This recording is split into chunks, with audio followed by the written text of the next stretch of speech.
Hello everybody, welcome to Catherine Sews. Thank you so much for joining me today. Look at this beauty that I thrifted. It's a hand knit mohair sweater. It's just so beautiful. I had big plans for this sweater. I was gonna upcycle the heck out of this sweater. And I found a lacy table runner and a silky scarf. I was gonna mix it all up. It was gonna be mind-blowing. I found some inspo online that was just over the top. And then when it came time to actually take my scissors to this beautiful hand knit mohair sweater, I just couldn't do it. I couldn't do it. It's just too fine. The work on it is exquisite. When I upcycle a sweater, it's almost always just fast fashion, like nobody cares. But look at the beautiful work on this sweater. It's just a lovely thing. I'm not a knitter. Maybe somebody who's really a pro knitter would think, oh, that's no big deal, Catherine, go ahead and cut that up. But I have a feeling it's the other way around. I have a feeling that by saying that I'm not gonna cut the heck out of this sweater, I feel like every knitter who's watching just breathes a sigh of relief and put down their phone. They had 911 on speed dial. Now they can rest easy. I'm not gonna cut it up much. I do want to breathe a little bit of new life into it because it doesn't feel very flattering. It's a little bit matronly. The puff on the sleeve is a little bit much for me. It's a little too boxy. So I can't do nothing, but I'm going to keep it to a minimum. So here's my plan. I'm gonna stay in my own lane, not cut this sweater up entirely, but I am gonna trim down the fit a little bit. So I am going to be taking it in right through the sleeve and down the body. I think that's pretty unobtrusive. I don't think any knitters are going to be super angry at me, but I wanted to give it a more romantic boho kind of feeling. That was the feeling that I was after when I had all these big plans for upcycling. So I thought, okay, what if I do something that is not attached? I'll make myself a top to go underneath that brings some of those lacy romantic elements into it, makes it more flattering and more fun to wear without destroying the sweater. So I went digging through my stash there in those drawers. I don't keep a big stash. Do you ever look in your stash, you pull out something and you think, well, I've never seen that before in my whole life. That's what this is. I don't know where this came from. But it is silk. I can tell by the feel. It's beautiful. And then in the drawer as well, I found this tiny piece of lace. Well, not that tiny. I do remember where this one came from. I made my sister-in-law's wedding dress. That's got to be 25 years ago. And this is the last piece of lace that was left from it. And it's just a lovely, lovely lace. That wedding dress was one of the finest things I've sewn. To this day, it's still one of the finest things I've ever made.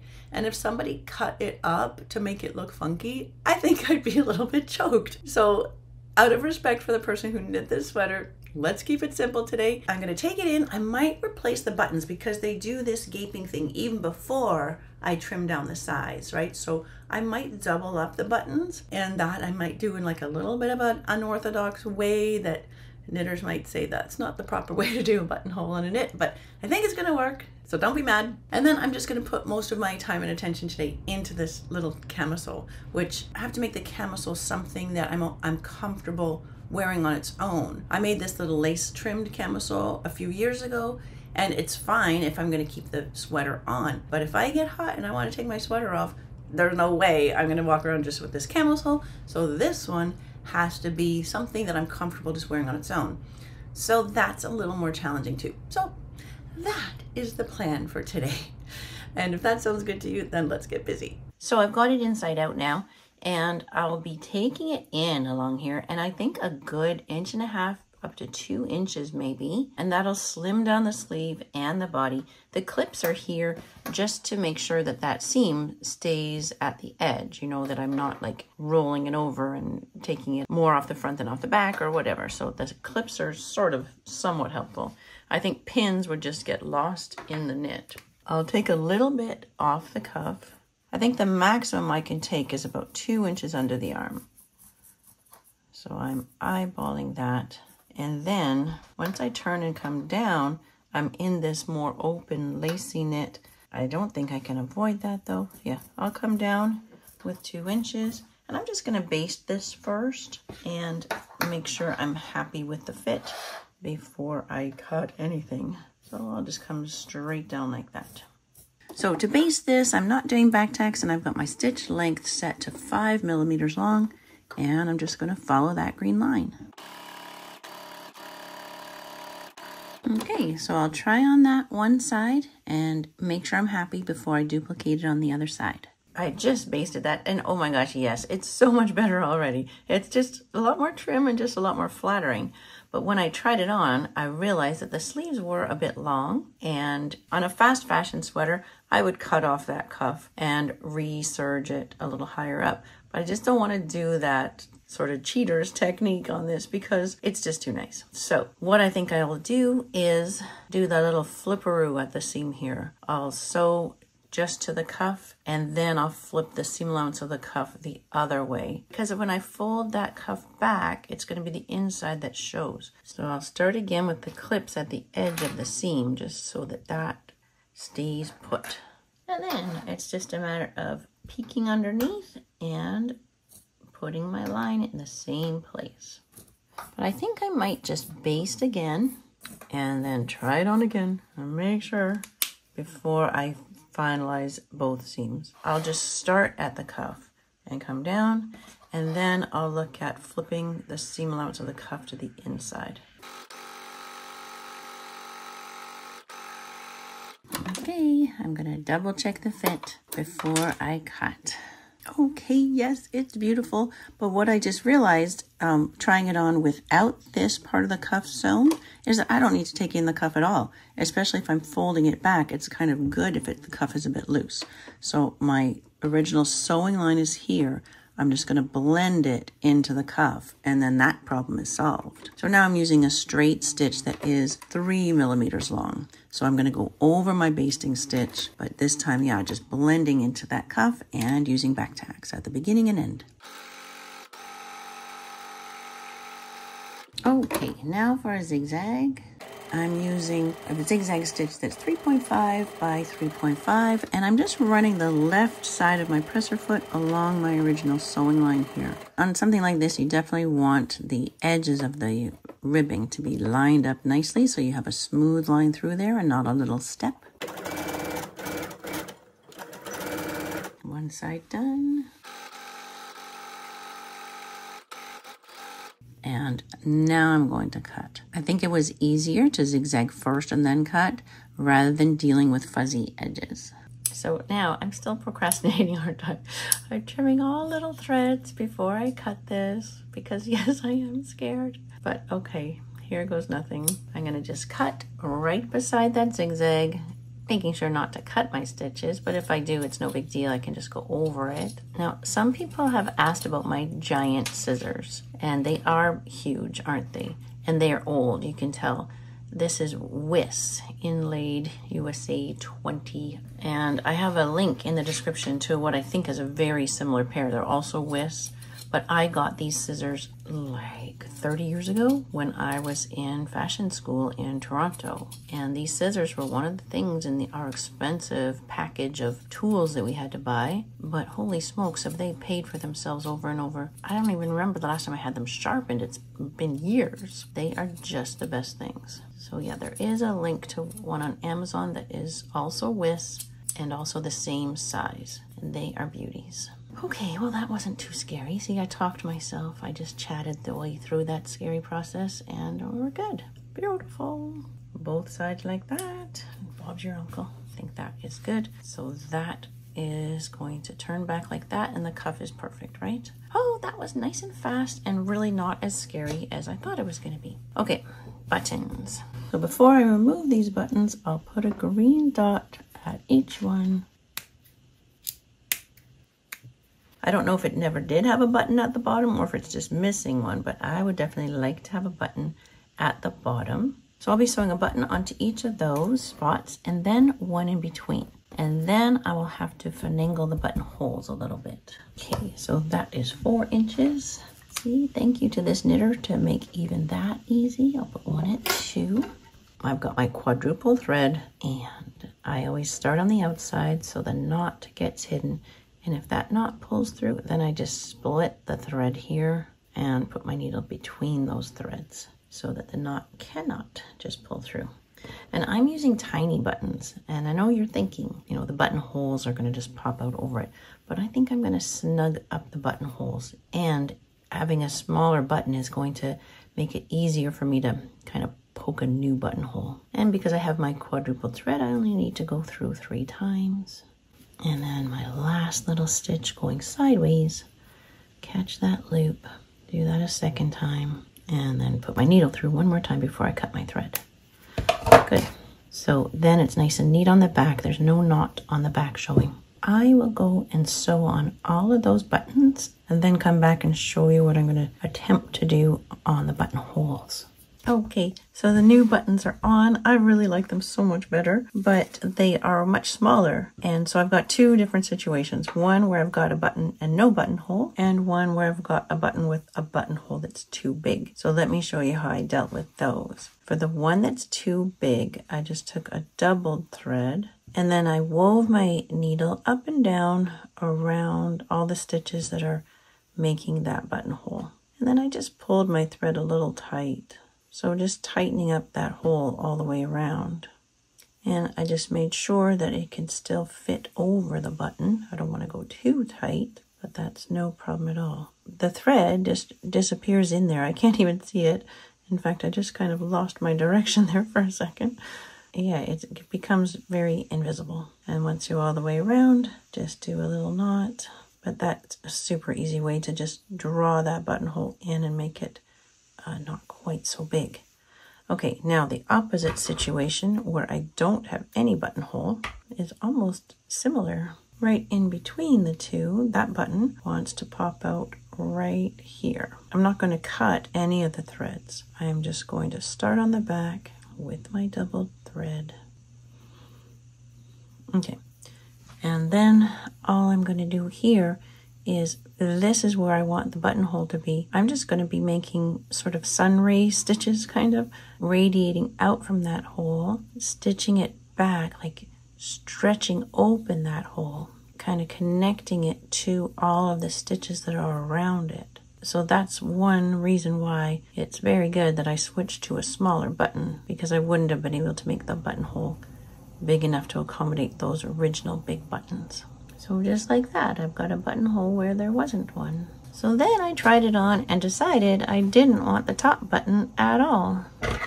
So I'll remove the button I just sewed on. Okay, so I want to remove this buttonhole. So I've already stitched it all back, so I just need to really see what is thread and what is yarn. Remove my thread, and there is a buttonhole knit into this spot. So I'm going to use my thread to close it up. From the back, I'll just do little stitches sealing up that buttonhole entirely. I don't want to pull too much and distort it, so I'll do some stitches going up and down, and then maybe I'll try to weave my needle through my stitches to fill it in. Okay, first I'm going to steam that. Try to get the button placket to look like there was never anything there. And then I'm going to try to steam out some of the puff of the shoulder. It still bothers me. It's still too much. So let's take this to the iron. As I've mentioned before, I don't hesitate to press knits. I think it works just fine. So this is mohair, which is a wool. It can take lots of steam, and steam is a wonderful way to kind of manipulate wool and get it to lay how you want. If it is a synthetic, then you do need to use a lower temperature on your iron. So this is my tailor's ham. I'm going to put it right into this sleeve. And I want to try to steam out as much of this puff as I can.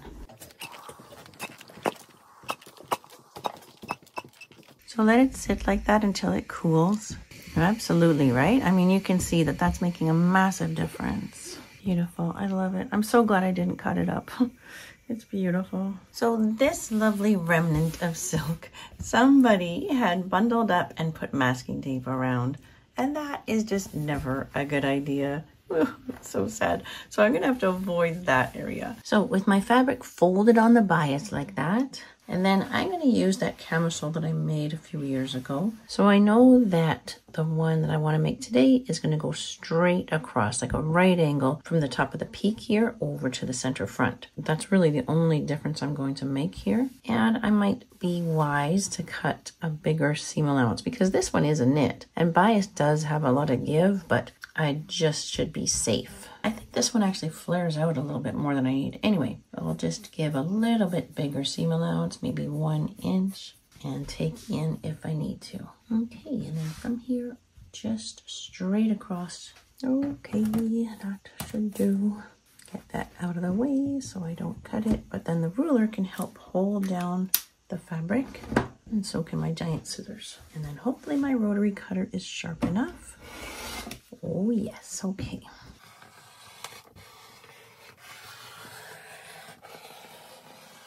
Before I pick it up, I think I will put a few pins in there because I'll use this pattern piece for the back. And I don't want to have to rearrange and fiddle with it. And now I have to watch out for all of that masking tape. I might have to do a center back seam. Okay, and this is as good as I'm gonna get it for the back. The back is gonna dip down, so I'm just got my front and folding that down. And I need a center back seam, but this is what I have. It's not true bias here, but I think it's gonna have to do.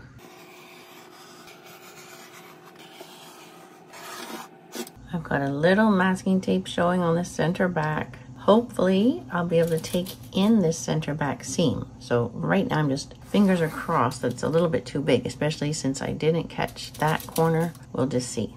I think it's gonna be a little bit big. So I only have little bits left, and I still need to cut a little skinny facing for the top edge of the front and the back. And this is my masking tape section. I've tried everything. I don't think I can avoid it, but it's on the inside. And this is also going to have lace on top of it. So I think it'll do. I'm leaving 2 inches there for straps. I want a like decently wide strap. The front facing has a tiny bit of masking tape. What can you do?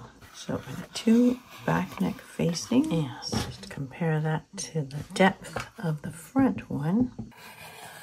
I won't sew these yet until I fit the actual thing, but glad to have them at least cut. I'm going to start by cutting the straps 16 inches long, and I'll just make them as wide as I can for whatever my width is at the 16-inch point. So 16 inches is there. And then this silk should, well, maybe not.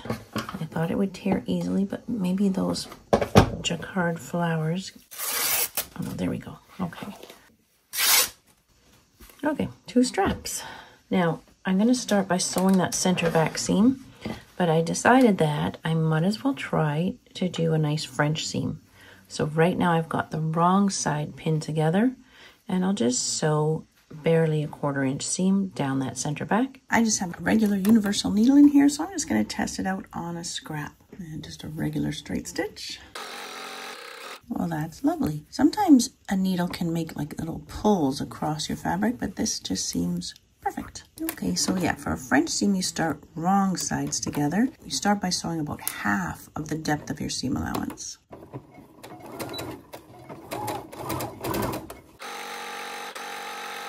I think I'll sew the side seams the same way. This little angle at the side seam where the back dips down, this is where my full seam allowance would be. So right now I'm just sewing half of that.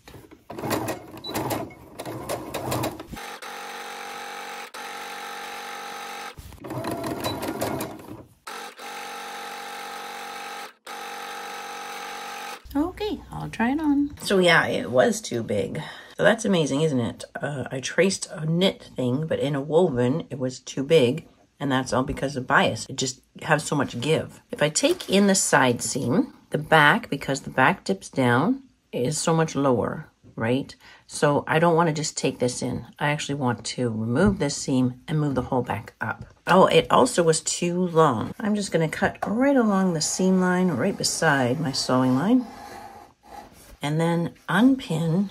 And then remember, I'm doing a French seam, so I won't actually be sewing dot to dot. I'll be sewing half of that amount. And at the center back, I don't have to cut anything to move it up, so I'll just re-sew that seam and then trim. I'll put the left hand edge of my presser foot along the dotted line.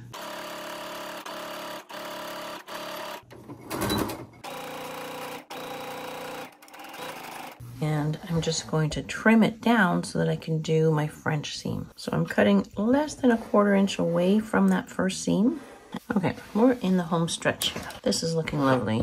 I have to make some corrections to the facing pieces because now they're totally nothing like that. And you're probably thinking, why didn't you wait till the end to cut your facing pieces? And you would be right.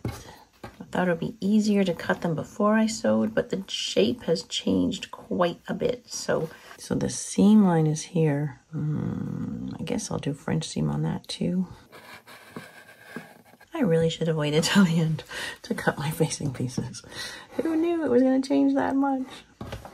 That will have to do. So this is center back, and I'm going to do a little French seam, wrong sides together. And because this is so lightweight and delicate, I'm definitely not going to interface this facing. I think it'll be okay. Okay, so now we're ready to do a French seam. So remember, this is the right side with the seam sticking out. And so when I do a French seam, I like to understitch first.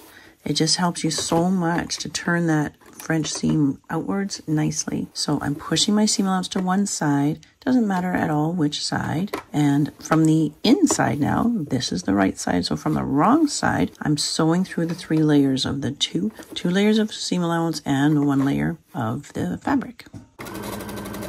And I want to keep this going out flat. And I want to make sure that that seam allowance stays going off to my left. I can feel it if it flips over too, because that'll make a funny bump. So I gotta get it flat. So I'll go right from that seam, right down the next one. Always with the seam allowance going to my left. And one more on that center back. So you want to be sure about the fit now, because I'm going to be sewing all these seams 3 times. So now with that little seam understitched, it's so nice and flat, I can easily do my French stitch now. I might want to go in and see if there's anything fuzzy sticking out that's going to bother me, but you know what, cutting with the rotary cutter, trimming it down like that, that also helps. So you don't have to worry too much about little fuzzy bits sticking out of your seam on the right side. So now I'll just sew at the edge of my presser foot. That French seam that's understitched is so much easier. Now the edge of the seam just volunteers to come right out. It's perfect. So now on the inside, your seam allowance is all enclosed beautifully. And then on the outside, it's just beautiful and perfect. I still have to get rid of my green marks, but lovely. That's gorgeous for something like lingerie like this. I'm going to sew these little straps, and these ones I'll be putting them right side together and just sewing that long edge. Okay, fantastic. So the straps are both sewn into a tube, but before I turn them right side out, I'm going to take a dowel and put it right through, being careful not to snag the silk, because this is the best way I know to press those seams open and flat without creating inside out creases on the edges. So the dowel helps a lot. You still want to make sure your seam is open fully and nice and flat. And then you can turn that by putting a safety pin on one end and sliding that through. Or you can kind of make a dent, like a little fold over the end of the chopstick. I've got the chopstick braced against my rib cage and just turn it like that. Easy peasy. So now with that seam having been pressed once from the inside, it does make it easier to press that from the outside. The seam behaves a little bit better. There's still going to be one side that looks better than the other though. There's a good side of the strap, then I want to put it facing down at the moment. It'll come up after. But I'm just going to baste these to the back. And they start off going upside down. But if I baste it to the back, then it's easier when I have it on to adjust it from the front. So whatever side looks better goes down. And I'll just sew straight across the top end of that. And yes, I'm sewing this to the right side of the fabric. So with it sewn onto the back like that, I brought it around, make sure it wasn't twisted, and then folded it and just tucked it and pinned it like that so that I could try it on and easily adjust it from the front. So it looks really lovely. I'm really, really happy with it. And so this is the length of the strap that I want. This level of the strap needs to meet up with my sewing line there. So the strap comes down, it's not twisted, the whole thing is right side together with the garment, and my level is right. So I can pin like that, and I'll make sure both sides are about the same. And if they're not, then I will split the difference. Oh, they're pretty darn good. Yeah, I'd call that perfect. So now I'll just sew straight across this strap. You can't sew a peak into a strap, it just doesn't turn right. So I'm going to go straight across. Okay, time for my facings to go on. So the straps are on, and I prepared the facing pieces. You know, there was so much change on the top edges, so I did end up with a fold I had to put into the center front. I'm not too worried. It's also my masking tape piece. It's a little bit of a disaster, but it's going to be inside, and there's going to be lace going onto the front, so not worried. But I just don't want to fiddle around with these anymore. I haven't attached the front facing to the back because I'm just going to see where the side seams land. I'll just mark where the side seam is, where the side seam lands there for the front. So the strap gets sandwiched in between the garment and the facing. And there is where my side seam is. So my two little facing pieces will meet up where that side seam is. So now I can sew those two little seams, or maybe I will even just serge those two little seams together. I'm just going to serge until my needles are clear off the edge. Lift up and turn so that I don't have a serger tail. And on this side where I'm starting at this serged edge, I'll just serge a couple stitches, lift up, bring my tail thread forward, and then serge over the tail. Okay, good. So nicely finished little edge there. And now back to the machine. I want the body of the garment to be facing up so that I can see where I've already sewn the straps. My next stitch is going to be on top of the strap, so I cannot go in this peak. I have to go straight across the strap. So the facing is on, the straps are nicely sandwiched in between the facing and the garment, and now it's time for understitching. Just like when I was understitching the French seam, I want to be sewing through 3 layers. I'm going to sew the seam allowance down to the facing, just about 1 millimeter or 2, or like less than 1/8 of an inch onto the facing side. So this time my facing is on the right, so I want my seam allowance to go off to the right, and then open it out flat. What I mean by open it out flat is you don't want something like this where you're sewing down a fold. You want it really flattened out like that. And this fabric is a little sheer, so I can see that seam allowance right through. So I know it's still laying flat off to my right. And with understitching, you can't go very nicely around a peak or a point. And so I might have to do a back tack here and then hop over. I can't really get around that corner there, so I'll back tack and then just hop past that little corner where the strap is coming out. So that makes the facing just turn to the inside nicely, and then it doesn't sort of roll out and peek out the top.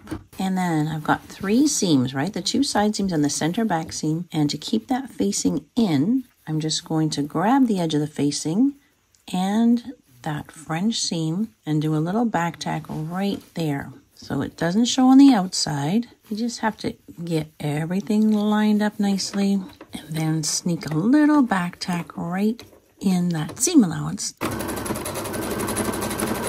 So there, it's just a small back tack that only goes through the seam allowance. It doesn't show on the outside, but it keeps the facing anchored to the inside. And you can do little tacks like that by hand, but it works just fine on the machine. All 3 of the little seams, do that. I just ran to the serger and serged the bottom edge, and now I'm just going to do 1 single fold up. You could definitely do a fine rolled hem where you don't serge and you turn twice, but as I say, the time is a-ticking, and I just want to make this as simple as possible. You could also just serge this, and then instead of folding it, you could trim with lace. That can be really beautiful on a camisole too. give that a quick press, and then I'll see you back at the cutting table for the lace. Look at how scrumptious this is turning out. It's so lovely the way the silk moves. It's beautiful. And so now the lace. I think what I shall do is cut a shape that comes down into a V. Maybe I'll just cut off whatever's not connected and then see what that looks like. And I don't throw these pieces out because you can, with lace, sometimes just patch in pieces. And you can often get away with that and it doesn't look patched up. It looks like it just flows. That's quite pretty. So I want the scallop to be at the top, like even above the top a little bit. So sometimes when I'm doing a lace camisole, I don't finish the edge with the facing. I just trim from peak around the back to peak. I trim that with lace, and then I put a lace piece in the middle on top of just a single layer of fabric, zigzag on the lace, and then cut away the fabric backing. But I don't want to do that for this. I don't want this to be super sheer. I want it to be a little bit more modest. But that is a beautiful technique, and I have a video on that, which I'll link right here and in the description. It's lovely. And in that video, it's nothing fancy. I use a men's undershirt to make a pretty lace camisole, and it's just a nice fun technique. I'm going to slip a piece of plastic in between my layers. A very thin cutting board works well.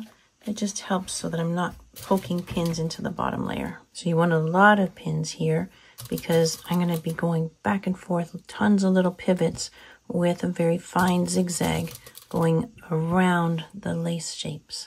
All right, this is the fun part now. Let's go to the machine with that. So I'm testing out what size zigzag I want to use. I'm just testing out on a scrap. And I think that the default is fine. 3.5 wide, 1.4 long, and I think that's just about right. So you zigzag it on, and then you carefully trim off any excess.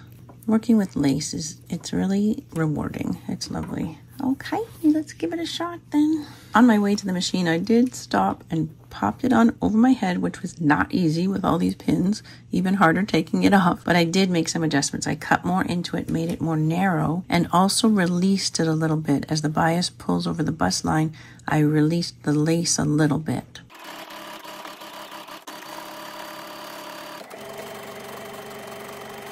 If you have a clear presser foot, this would be a good time to use it because you really want to see that edge of the lace to kind of know if you're catching it or missing it. So a clear presser foot, that would be nice. So a million little tiny pivots in and out, trying to follow the shapes in the lace and making sure that the silk stays smooth underneath it all. Okay, here's an example of what I was saying. When I cut into it and made it more narrow, I took a little patch. I took a piece and laid it down to just extend it a little longer. And I don't think you're going to be able to really tell that I did that. It just, blends right in.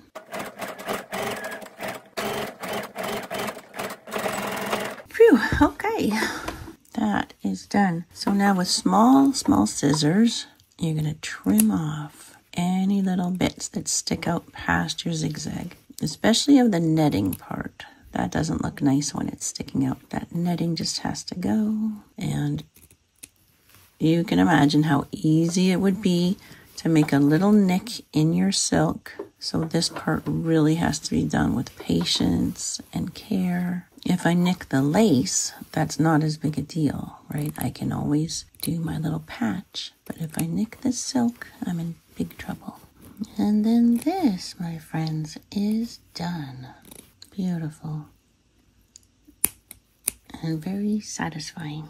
Well, there she is. Now, the difference is a lot more subtle than I had originally planned. But you know what? I'm so glad I didn't cut this all up because it really is such a beauty. And I think that the changes I made were enough that I'm going to love wearing it and I'm not going to feel really matronly and outdated. I really feel like this is a beautiful look that I'll be more than happy to wear. The camisole, that was just a pleasure to make. Working with silk, lace, and mohair today was really a beautiful treat. So the shoulders are a lot more tame now, aren't they? Like, it still has some softness to it, and that's fine, but I just didn't like that kind of outdated looking puff. So I think it is better now, and just dropping that one button, also just having it like a little more open and relaxed, that also helps too, doesn't it? So I enjoyed today. I really hope you did too. Thank you so much for joining me and being with me right to the end. It really does mean so much. And until next time on Catherine Sews, you take care.